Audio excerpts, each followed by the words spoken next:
She was just 12 years old, walking home from school through the woods, less than 500 yards from her front door, but she never made it. Decades later, her killer remains a ghost. This is the haunting, unsolved case of Muriel Joan Drinkwater. Hey y'all, I'm Christina and you're listening to History and Hearsay. First of all, let me say thank you guys so much for 25,000 subscribers. I have grown more in these last 2 months than I did in the previous 2 years. So it's been super exciting for me and I really appreciate all of you guys subscribing. Just a quick little warning, today's story is a bit heavier than I normally cover. As always, I won't go into explicit details, but this case is pretty horrific and it does involve a child. So if you guys want to check back in with me next week, totally understand. Also, my kids are out for the summer, so if you hear little noises in the background, this is taking a really long time, and I think it's as quiet as they get. So we're just gonna roll with it today, but it is not ghosts. If you hear something weird, it is my children who are out for the summer and have a friend over, and so I couldn't threaten them as much as I normally do to be quiet because they have a friend here, but that also means they're louder than they normally are. The friend probably already thinks I'm crazy because I'm like, go in the living room and don't make a sound. Also, friendly reminder that while I do lots of research for each and every one of my episodes, I'm not a historian or any type of expert. So as always, my sources are linked down below. Muriel Joan Drinkwater was the youngest of 4 children born to John Percival, or Percy, and Margaret Drinkwater. She lived with her family on a rural farm in the quiet Welsh village of Penlegay, Swansea. Penlegay, Swansea. Okay, you guys, I'll have to let me know if I butchered that.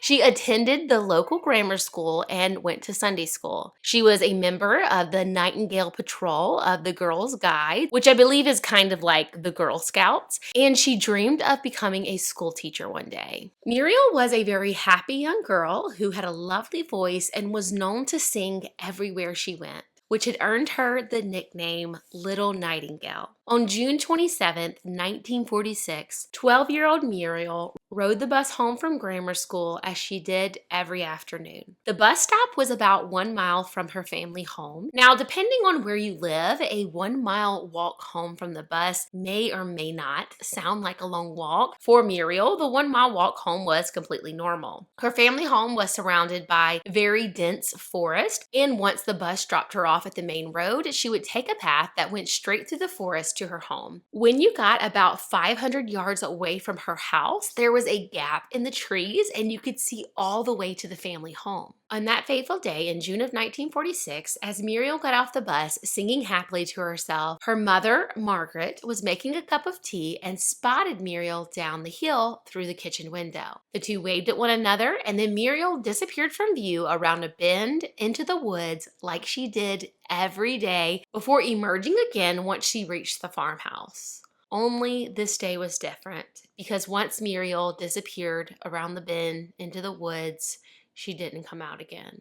At first, when she didn't arrive home in a timely manner, Margaret may have just assumed that Muriel was simply taking her time and playing before coming inside. But as time ticked by, Margaret began to worry. And when a search of their farm revealed no Muriel, Margaret's concern grew to panic and she rushed to the local village for help. Margaret alerted the police constable of her missing child as men from the nearby village formed a search party and set out with Muriel's father, Percy, to begin searching the woods. Those searchers would remember that night in late June for the rest of their lives. The cold air and the torrential rain, the glowworms creating little points of light in the darkness of the forest, the distress and panic in Percy Drinkwater's voice as he called out for his daughter over and over. Unfortunately, the desperate search came to an abrupt end the very next day when PC David Lloyd George spotted something in the undergrowth. It was a blue school coat and red gloves. As he approached the brightly colored items, he realized that he had located Muriel's body. She was lying on her back, one arm outstretched by her side and the other slightly raised.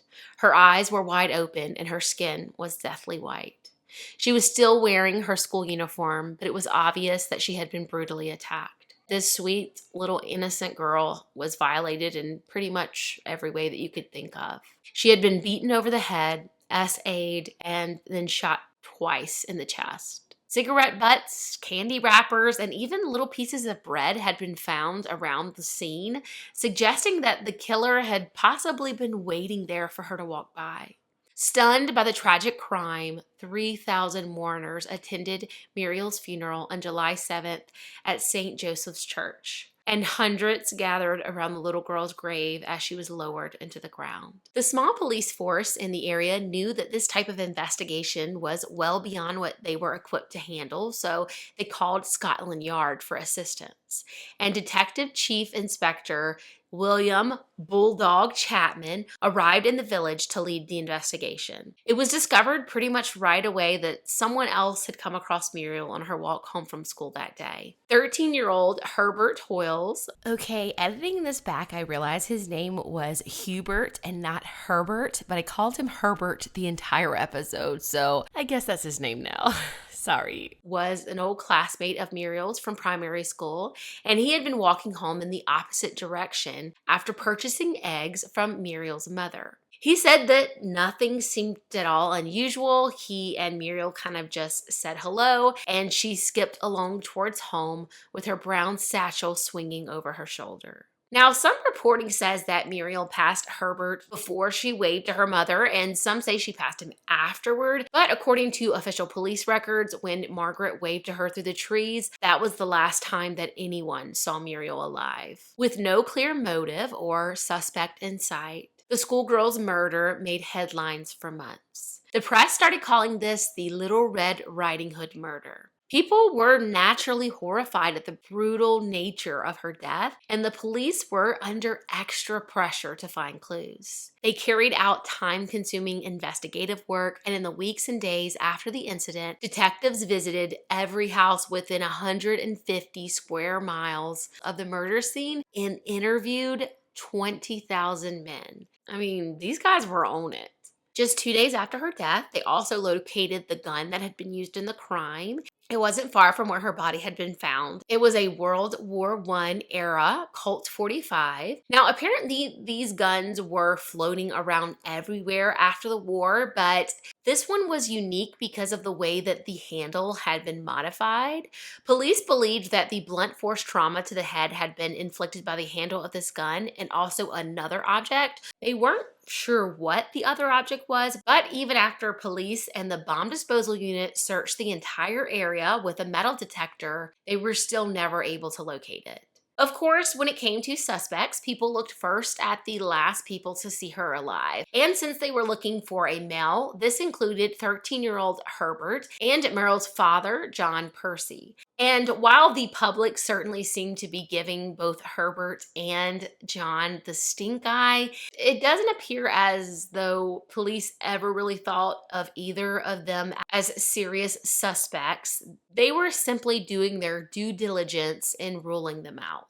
When police interviewed Herbert, they came to the opinion that he may have come face to face with the killer only weeks before Muriel's death. When he talked about it many years later, Herbert said, "I'd been up to the farm one afternoon when at the exact spot along the route where poor Muriel was killed, a smartly dressed man in his 30s suddenly emerged without noise from the bushes. He looked terribly stern and he asked me what I was doing there. He had a local accent. When I told him I was collecting eggs from the farm at the top of the hill, he looked agitated and told me to get on my way. Then he disappeared. I can't be certain, but there was some coincidence that he happened to be there at that spot so soon before the murder. Because in all the years of going up and down that route, I never saw another soul. It gives me the creeps to think about him. There was a menace about him, a wickedness." Police took Herbert to the makeshift headquarters that Scotland Yard had set up while they were there investigating the murder in order to show him photos so they could see if maybe he recognized someone, but none of the pictures depicted the man that he had seen. And Herbert said that he never saw that man again. So police circulated a description of the person of interest based on what Herbert had told them. He was described as approximately 30 years old with quite thick, fluffy hair and wearing brown corduroy trousers and a light brown sports jacket. Police also circulated a poster of the American Army gun used in the attack as they pleaded to the good citizens to come forward. A photograph of the gun was even projected on screens at the local cinemas, and a nationwide appeal was made in hopes that someone would come forward to identify who it had belonged to. Now, I mentioned that there was something different about this gun, and this was the fact that it had been customized. The original wooden stock, which is right next to the grip, had been modernized and replaced. So while this gun was a standard issue for American servicemen, this modification made police hopeful that maybe someone would recognize it. Now, during the war, there had been quite a few American servicemen who had been stationed near the village, and so it was thought that maybe this weapon had come from one of those servicemen selling it to a local person there or something like that. There was also the speculation that a similar weapon had been used in a murder that had happened in Bristol, and according to the newspaper, the opinion is strongly held that someone in the district knows about the weapon but is deliberately shielding the owner to withhold information. Now, the FBI was able to confirm that the gun had been manufactured at the Springfield Armory in 1942 and then had been shipped to U.S. forces in Europe. Unfortunately, with so many weapons in circulation at the time, there was no record of which soldier it had been issued to. Apparently, during this time, there had been a rash of random murders, and police were investigating all sorts of things, trying to figure out if any of these crimes were connected. There was a 12-year-old girl named Sheila Martin who had been murdered only 10 days after Muriel, and that case was hundreds of miles away, and we'll touch on it again in a bit, but that was one of the ones that police were trying to see if they could connect, but unfortunately nothing ever came of the police inquiries, and they were never able to connect any of the crimes that they were investigating with Muriel's case. Of course, there's also the theory that this could have been an American serviceman who committed these crimes and then just went back to America, but Herbert distinctly said that this guy had a local accent, which if that was the case, it would make more sense that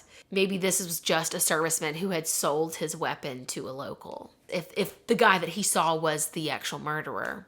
Now, there was another pretty prominent suspect that I have to mention, and that was Harold Jones. Harold was living in a town about 45 minutes from where Muriel lived. His story is so intriguing that I almost saved these details and did a whole episode just on him by himself, but I honestly can't stomach the idea of doing another child murder case anytime soon. Most of the time I could talk about these cases without thinking too deeply into them because they happened so long ago, but whenever they involve kids, they just get me. Like reading all of this and then having to put it down in my own words, it just makes my chest hurt. So here's the nutshell version. In 1921, Harold was just 15 years old when he was accused of the murder of 8-year-old Frida Elsie Maud Burnell. Frida had been sent to the store for corn chaff and was on her way home when she was attacked. Her cause of death was a combination of blunt force trauma to the head and strangulation. She had also been SA'd. Corn chaff was found all around her body. A friend of Harold's informed police of some strange behavior, and when police looked in Harold's shed, they found corn chaff all around the ground and also a handkerchief that was known to have been in Frida's possession at the time of her death. They also found an axe handle, which was believed to have been the cause of the blunt force trauma to Elsie's head.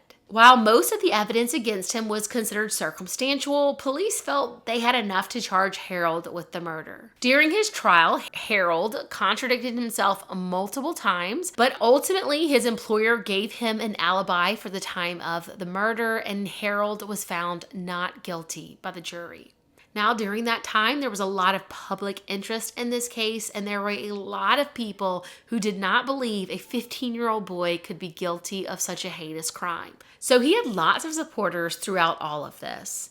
After his acquittal, he had been welcomed back to his hometown with cheers from the locals, and someone had even given him a gold watch to celebrate his acquittal, which I have a photo of him here that I'm showing you for watching on YouTube. And knowing what we know now, this is pretty haunting to look at. Because just 17 days later, on July 8th, Harold lured another little neighborhood girl into his family's home, and she suffered a similar fate. This time hitting her over the head with a board and using his father's pocket knife across her throat to end her life. He stuffed her in his family's attic and quickly cleaned up the blood that was all over the kitchen and himself. Once the little girl was reported missing, police went door to door and eventually searched Harold's home. The attic door had blood seeping out of it, and when they went inside, they discovered the little girl's body and eventually everything else that had been used. Once all of this was discovered, Harold's own father performed a citizen's arrest and brought him to police to place him under a formal arrest.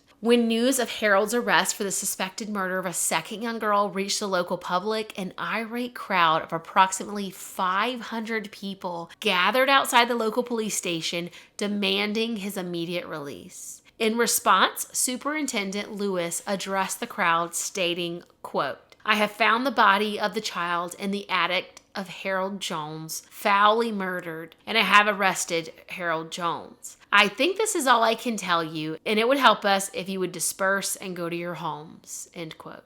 This trial lasted only 1 hour before he was convicted. Shortly after beginning his prison sentence, Harold put out a statement admitting to having murdered Frida Burnell in February of 1921.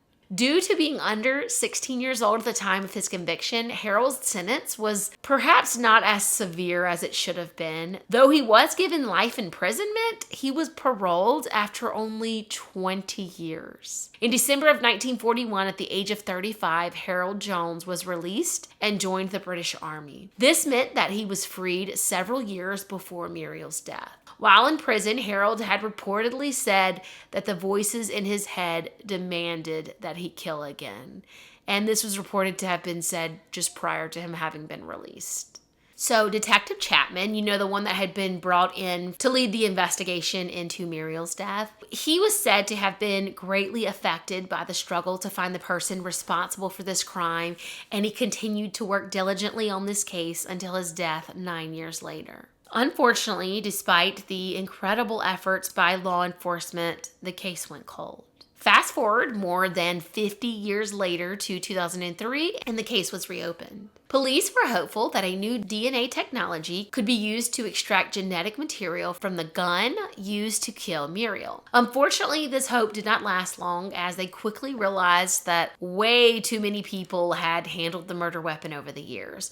Of course, back when the crime was committed, they didn't have this DNA technology, so crime scene evidence was not handled in the same way that it is now, and that meant everything was completely contaminated, and ultimately this made the extraction of any usable DNA from the gun impossible. The frustrating part was that they knew that Muriel's clothing had been put into evidence by police and that there was DNA on that, but no one could find it. One of the detectives described the search for the clothes saying, "We had access to the files and identified that a semen stain had been found on the coat. The hardest part then was actually locating the materials. Looking through the paperwork, we could see the materials had left the crime scene, where it had gone, where it had been examined. We could see that it had been in a police station, but as it closed, where did it go next?" However, hope resurfaced again 5 years later in 2008 when this team of retired detectives who were investigating cold cases made a discovery.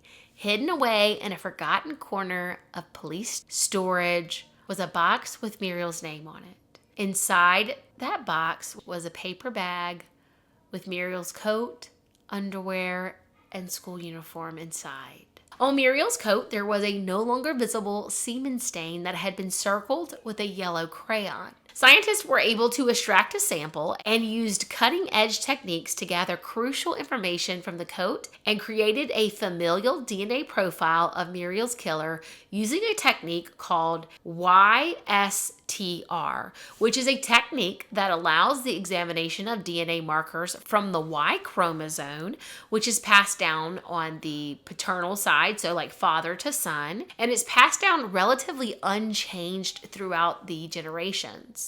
Muriel's family said they wanted the killer no matter how old he is. Claire Phillip, who is Muriel's great niece, said, "This turned the family upside down and has been talked about through the Muriel Drinkwater generations. We realize whoever did this might be dead, but if he is alive and is in his 80s or even 90s, we would like to see him behind bars." This was a terrible, terrible crime that someone has gotten away with for many decades. We would like to have justice for Muriel at long last. Bringing someone to justice would finally bring an end to the mystery of who killed Muriel and could help the family come to terms with what happened, though it was too late for Muriel's devastated parents, who died not knowing who had taken Muriel's life. Unfortunately, the DNA profile did not match any records in the database. However, this DNA was able to bring closure in some other ways. After living his whole life under a cloud of suspicion, Herbert, who had passed Muriel on the way home, was completely ruled out. He was in his 70s by this point and had lived with this cloud over his head for all of those years. He said, "For years, I've lived with the knowledge that some people in the community suspected me. I could never hurt anyone or anything, but in a small, close-knit community, people talk. And I knew that in the eyes of some people, I was the murderer, and it blighted my life. Up until now, I've never been able to prove beyond any doubt that I was not, and this DNA finding has been a heck of a relief." One of the police investigators pointed out that sometimes being able to say who it was not is just as important as finding out who it was because of how these types of crimes affect a community. This DNA evidence was also able to clear convicted child killer Harold Jones. So after all of that, he wasn't involved either.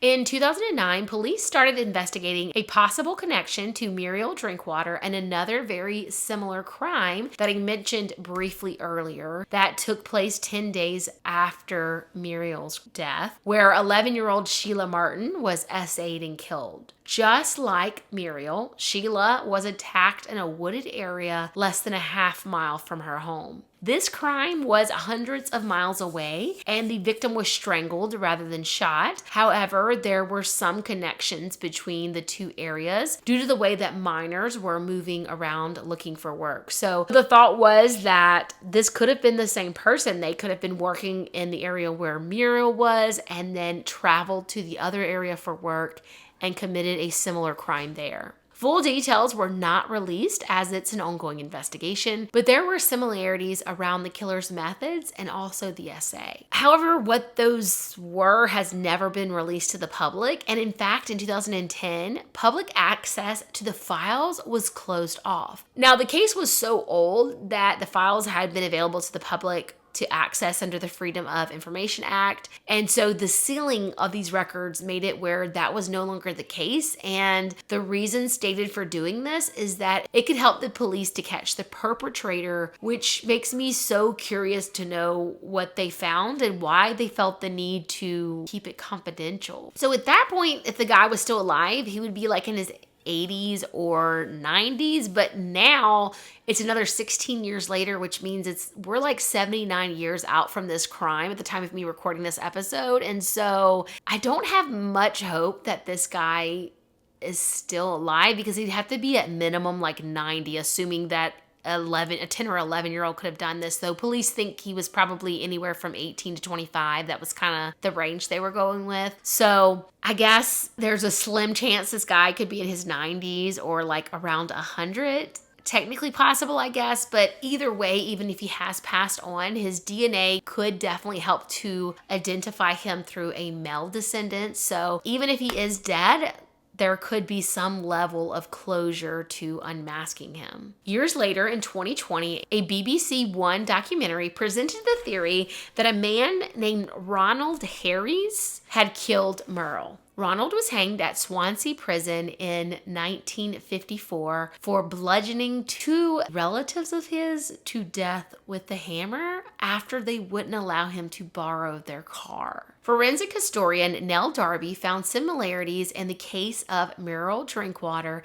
and the Ronald Harries farmhouse murders in old newspaper articles from the time. She said, "He came to public attention in the early 1950s when he was convicted of murdering an older couple. This was a big news story at the time. He clearly wasn't very bright, and there's evidence that you see of overkill with Muriel Drinkwater's case as well." Just before his execution, Ronald gave an interview interview to the tabloid press from his jail cell. He denied killing his relatives at all, and he couldn't understand why people would think he killed them. He also seemed to be fixated on the fact that he was married to a younger woman, the fact that she was 5 years younger than him, and she had started going out with him while she was still in school. According to Miss Darby, he was very clearly interested in the fact that she was young and that she was a schoolgirl and also very clever. And this made Mrs. Darby think that maybe Ronald had a thing for younger girls. Another witness came forward to tell the team that Ronald had worked on a local farm at the time of Muriel's death, evidence that was supported from a newspaper cutting at the time. It was an article that said that Ronald had worked for Muriel's father, John Percy,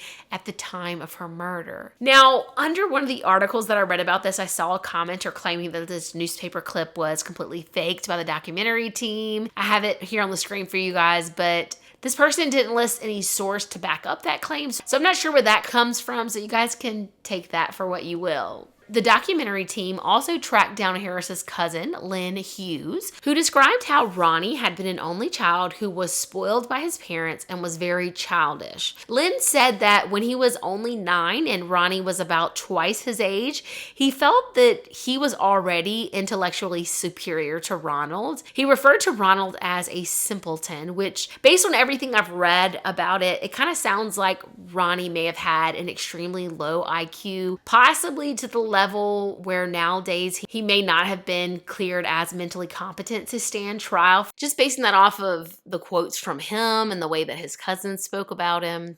DNA was taken from relatives of Muriel to attempt to clear her father and also relatives of Ronnie Harries, but the results have not been made public, which I find incredibly frustrating. It's been quite some time now, so I don't understand why those results haven't been released yet. But this is where the case is at currently. Still one of Britain's oldest cold cases. Of course, a crime like this affects a family on a really deep level. Muriel's niece, Margaret, spoke to BBC about how happy the family had been prior to this incident. She said, "My mom and her had a very happy childhood on the farm. The murder of her little sister had a massive effect on my mother and her family. Ideally, I would like to put it to rest because it's an open case. We still need justice for Muriel." Muriel's cousin, Martin Phillips, who had been about 6 at the time of her murder, was tracked down, and he was the one who gave a DNA sample to try to help rule out Muriel's father as a suspect.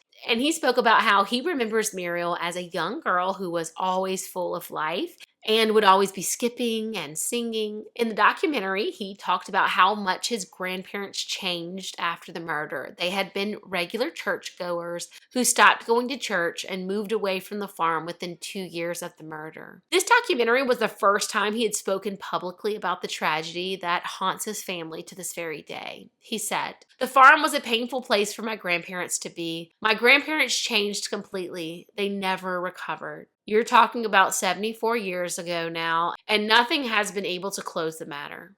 So one question that some people have had over the years is, since Muriel was so close to the house, why did no one hear the gunshots? Now, this is another question that the makers of the BBC documentary tried to answer, and people have speculated over the years that maybe someone in the family did hear the shots and they were possibly covering up for someone else by not admitting to law enforcement that they had heard anything. Now, there were singe marks on Muriel's clothes, which indicated that she had been shot with the gun pressed completely against her body. So the makers of the documentary attempted to recreate this scene by shooting into a pillow near the area of the crime scene, while the other person went up where the cottage had been to see how loud it was, and it echoed pretty loudly through the woods, leading them to believe that someone at the house very well could have heard the shots, even if they were inside. Now, obviously, this wasn't a perfect experiment. Of course, it's important to note that the area was no longer as densely wooded as it had been at the time of the crime. So additional trees could definitely have possibly muffled the sound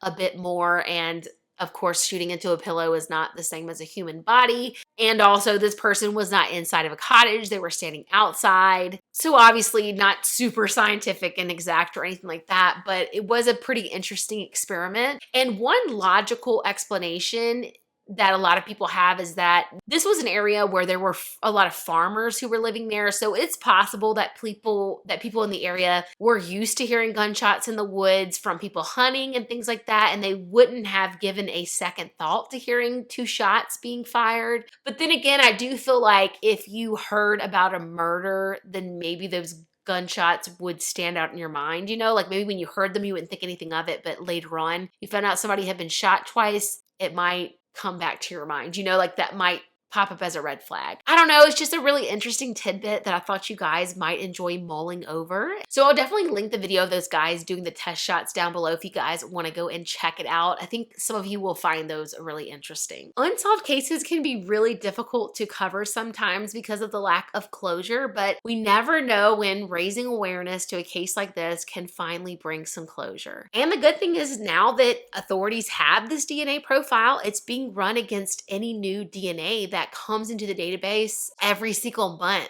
As one of the investigators pointed out, if a descendant of the killer gets caught drinking and driving, their DNA gets added to the system and then it would get flagged. But until then, it sits in the background, bubbling away. A murder investigation is never closed until it's solved.